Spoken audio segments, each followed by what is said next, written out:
নমস্কার বন্ধুরা, কমলার হোম ফুড চ্যানেলে আপনাদের স্বাগত। আজ আমি বাদামের খাজা তৈরি করছি।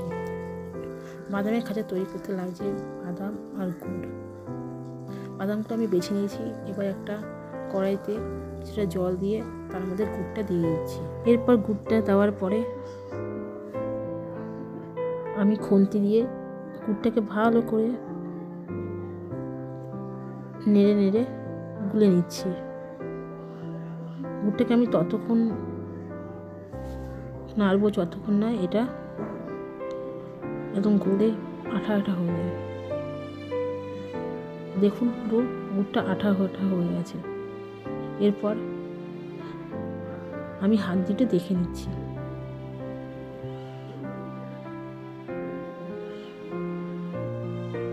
গুড়টা হয়ে গেছে। এরপর আমি বাদামটাকে দিয়ে দিলাম। বাদামটা আমি ততক্ষণই নাড়বো যতক্ষণ না বাদামটার সাথে গুড়টা পুরো লেগে যায়। দেখুন পুরো গুড়টার সাথে বাদামটা লেগে গেছে। এরপর আমি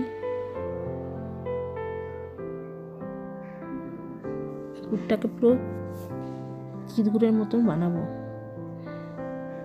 তারপর আমি একটা থালাতে আস্তে আস্তে ঢেলে দেবো। সবটা ঢেলে তারপর ওটাকে পুরো প্লেন করে দেবো, কারণ খাজা তৈরি করতে গেলে এটাকে পুরো সমান করে দিতে হয়। দেখুন কত সুন্দর হয়ে গেছে খাজাটা। এবার আমি এটাকে একটু ভেঙে দেখাচ্ছি। খাজাটা কিন্তু খুব সুন্দর হয়েছে আর খেতেও খুব ভালো হয়েছে। আমি পিস পিস করে কেটে নিয়েছি।